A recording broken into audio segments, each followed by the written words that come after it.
very good morning to you, family and friends. Welcome to another episode of the Inside Portal. It really warms my heart that you're here, and I hope that this episode will be impactful in your life and it will assist you with changing how you see the world. On today's topic, which is episode 3, we will be discussing spiritual blindness as well as the power of testimony. Now, for the past couple of weeks, the Lord has been speaking to me about the importance of testimony, and this is something that I had not realized, but if I go back and think about it, I've really been practicing it because if you can check, when you were young, there were people that we used to call role models, right? You'll be like, oh, when I grow up, I want to be like this person. I want to be like that person. But now, as you look at it from an adult perspective, you were looking at their testimony, the way that they live their lives, the things that they have accomplished. They have made it easier for you to be able to say that this is the path that I want to take because you were able to witness what the Lord was doing in their lives. So we testify not only with our words, but with our actions, right? Which is why we must always be careful and considerate of how we behave. But now, the testimony that I want to focus on is the one that is spoken, the spoken word. Why? Because the spoken word is a seed. Remember that everything that you see today, it was spoken into existence, right? So there is power in the things that come out of our mouths. When you testify, when you speak about the things that the Lord has done for you, what that does is that it acts as a seed of faith for the next person who is believing God for the same miracle. Because the reality is you can never fully know what other people are going through. You can't know what they are believing God for. And sometimes not because they didn't tell you. Sometimes it could simply be you don't know them. You've never met them. Like I don't know who's going to be listening to this podcast. I don't know who needs to hear the word that I'm taking out today. But out of obedience for the Lord, when He tells me this is what you're going to speak about today, that's what I do, because I'm trusting and believing that the Lord knows what He's doing, and the person who needs to hear this message will be able to hear that message. So yes, that is the power of testimony. So we are going to be focusing more on spiritual blindness, right? Now, let's first discuss blindness from a physical perspective. I mean, everybody knows that being blind literally should be one of the worst things that could happen to a person, right? It's like being crippled, but you're not. You can still walk, you can still stand, but you can't see where you're going. That means you're going to hit things on your way, even in your own house. When you're blind, when you become blind, your own house begin to feel like a foreign place. The very same place that you own, the same place that you've lived in for 30 years plus, the place that you grew up in, it starts to feel like a foreign land, like an unfamiliar place, because you're now trying to navigate the space without seeing where you're going. The things that you used to take for granted, where you could just run around the house when you were still young. Now each step needs to be calculated. You need to check what is in the vicinity, what am I hitting, because you could hurt yourself by not being careful when you're blind, right? So blindness really robs you of a lot. However, when it comes to spiritual blindness, we don't see it being as effective as physical blindness.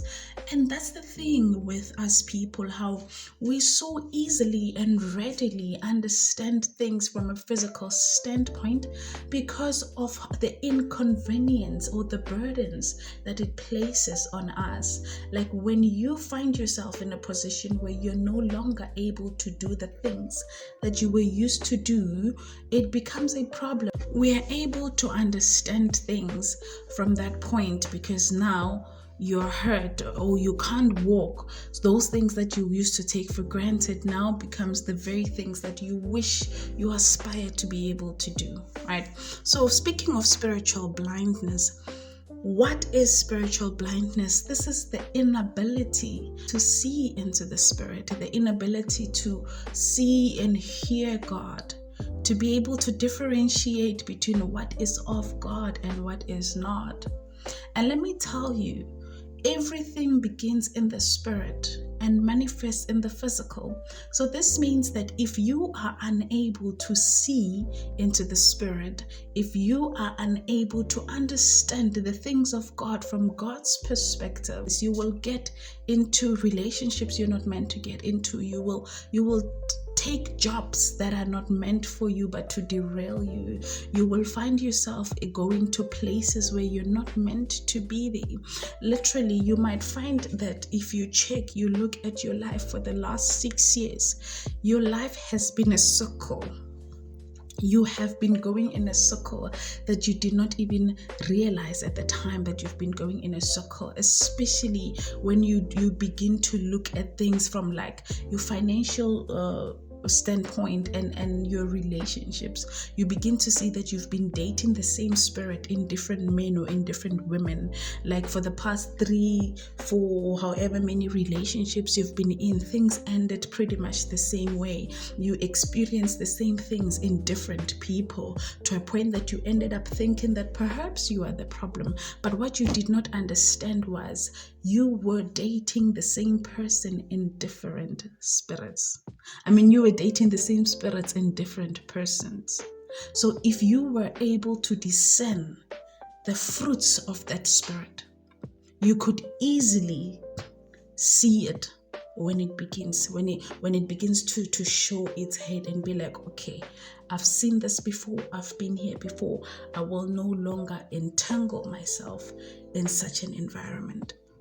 So some of the things that shows that indeed you do struggle with spiritual blindness. But before we get to that, I want to tell you what are some of these things that lead you to be spiritually blind, right? Number 1 is sin and rebellion, ongoing sin, okay? And I'm telling you this from my own personal experience to say, when you sin, there are certain things that when you do, they desensitize you to the things of the spirit. In my own experience, I know I'm a dreamer, right? As a prophet, a lot of the downloads that I get from God will come from my dreams. Of course, there are certain exceptions where the Lord will speak to me on broad daylight. There's certain exceptions where the Lord will put certain information into my spirit as I'm walking or as I'm at work. I will get to know certain things about people. That's different, right? But the main thing where I know for sure that the Lord will speak to me is through dreams. And I will do a segment on dreams, probably on episode 4 or 5. But that's not the point for now. The point I'm making is, for me personally, I know that if I do certain kinds of sin, I will not be able to remember my dreams, right? Like I used to struggle. And I call it a struggle because at the time it seemed like pleasure. But when I look at it now, I can see that it's a struggle, because anything that is that allows you to feel pleasure, but it becomes a problem when you want to stop it, that is a struggle. It's like smoking, drinking. When you start smoking, you can do it because you enjoy it or whatever the case is. But the moment it becomes habitual, the moment it moves from being a habit into an addiction, to a point where your body no longer needs you to do it. It's already ripped into your DNA to a point that even when you don't want to, your body will tell you, I need that, right? So I used to have a problem where I would casually masturbate, right? And you ask yourself, who am I harming? It's my data, it's my body, it's my time. I'm not hurting anybody, right? Until it gets to a point where Now you're trying to leave this thing, but it keeps holding on to you, right? You're trying to stop it, but for some reason, you cannot stop yourself. So when I used to do that, I would find myself in a position where I would not remember my dreams. I would wake up, I've had 4 or 5 dreams, but when I wake up, I do not remember what I dreamt about. And for me, that is a huge problem because I get revelation in my dreams. I get instructions. That means the Lord speaks to me through my dreams. If there are certain people that are evil, people that are harming me in my awakened life, the Lord will speak to me to say, be careful of so and so, cut ties with this person, cut ties with that person. Now imagine the Lord comes to me in a dream and he says, Oumalea, I need you to cut ties with this person. And I had sinned the night prior. So that means that in the morning when I wake up, I will not remember what the Lord said. And the Lord gave me that instruction for a reason, because he knows the heart of that person and the intentions of that person. That means if that person plans on harming me, what they plan to do will proceed. Why? Because I was blind. I could not hear the instructions of the Lord. Well, I could hear it, but I could not remember it as a result of my own sin. Right? The other thing that stops you, or that brother makes you spiritually blind, is pride. And this is the number one thing that most human beings have. It doesn't even matter if you're male or female. It doesn't matter if you're broke or rich, if you're white or blue or red or yellow. Pride is a human thing. And usually when we look at pride, we look at it from a perspective of people who are prideful towards other people, like, I got this, I got that. But no, pride is you saying, I got me. Pride is you not praying. Because by means of you not praying, you're telling God that I don't need you, I got me. Pride is you thinking that you got that job because you applied for it, because you studied for it, because you were so good in your interview. Pride is you thinking that everything that is in your life is in your life because you were able to attain it by yourself. That is the works of pride. Another thing that causes spiritual blindness is our wounds and trauma, which the enemy uses as an open door. One day we'll have to sit down, family and friends, and speak about how the enemy uses our brokenness in terms of our disagreements with our parents and our siblings as open doors. Because this is something that I have seen a lot of people going through, right? So our wounds and traumas, they form a huge part of what we believe and how we see the world.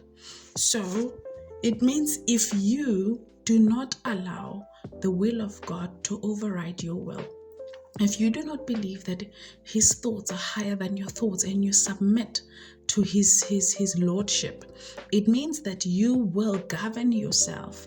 And when you govern yourself from a wounded place, a point of your trauma, you will be spiritually blind because you are not operating from your higher self. You're not operating from seeing things as they are, but you're operating from seeing things as what you believe them to be. It's very important that we see where we have lost the plot. Spiritual blindness is deadly because it kills your discernment. It shuts down that voice of God that speaks in the inside of you.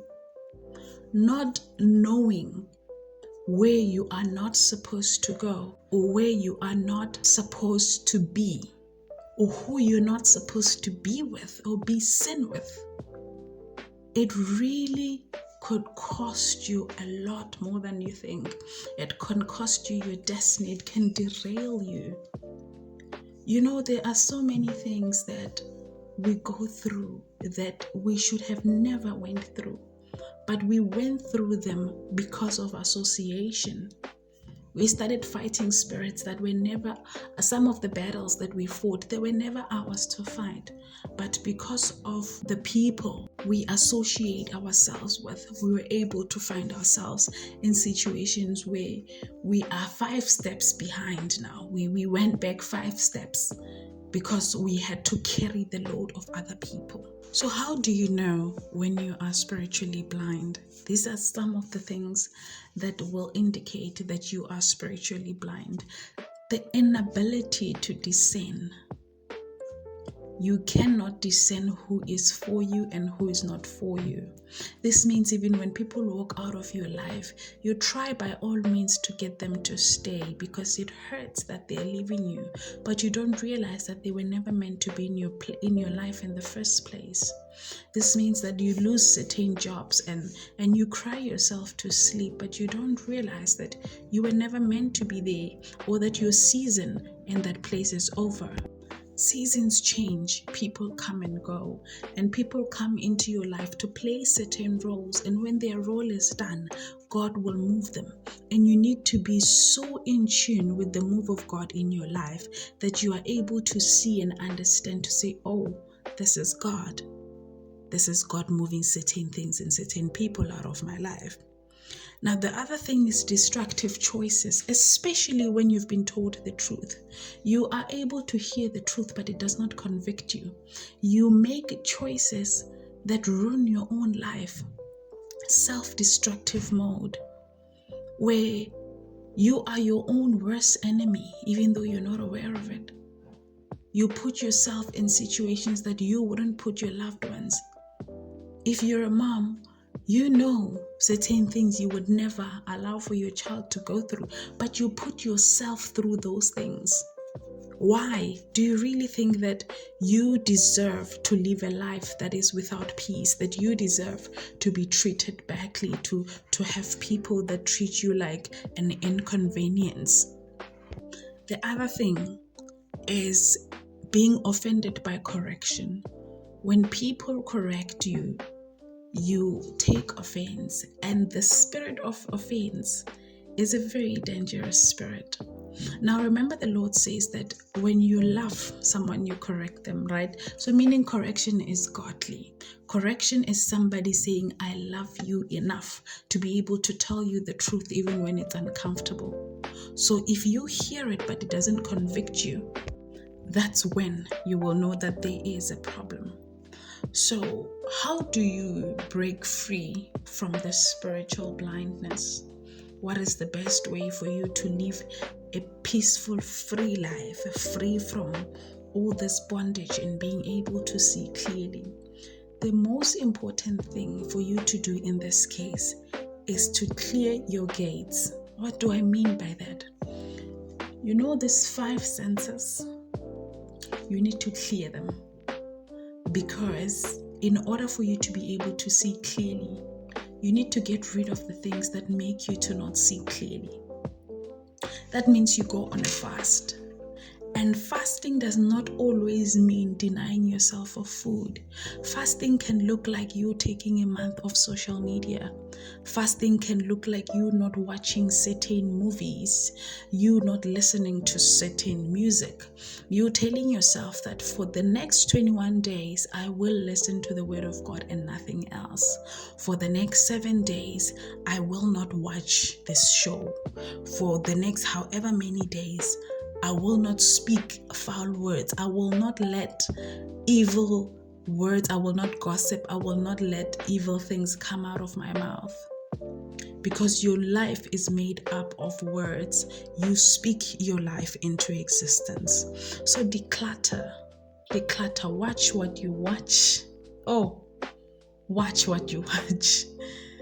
Watch what you eat. Watch what you listen to. Watch what comes out of you. Remember, the Bible says that you cannot be defiled by what you put in your mouth, but what gets out of your mouth. Because what gets out of your mouth reflects what is in your heart. The Bible also says that the mouth speaks what the heart is full of. So the more you are careful of what comes out of your mouth, you are cleaning your heart. So you can go on a fast, like an actual fast, where you deny yourself of food that is a sacrifice that you're making unto the Lord, where you can say that I'm not going to eat for 6 to 6 for however many days. I will only eat after 6 p.m. and in this period I will not be listening to this music. I will not be watching this kind of TV shows. Instead, I will replace, because don't just not watch things and not replace them with anything, because they will still echo in your memory. So you replace them with godly things, because by replacing them, you are overwriting the old system. You are writing new belief systems. And when your new belief system is in lock, then you will begin to operate from the new system, and you will see changes in your life because you have began to operate from a new system. It's like if you are moving your computer from Windows 7 to Windows 10, for instance, you will see even the way your computer begins to perform, that it's no longer operating from the old system. It's now faster, it's more convenient, it's modern. Right? So yes, that's our word for today, friends and family. I really hope that makes a difference in your life and it changes how you see certain things. So we will see each other on our next episode right here on the Inside Portal. Thank you very much for being here. I really do appreciate your time, and I do love spending this time with you, making a difference in our lives as we go along. See you on the next episode.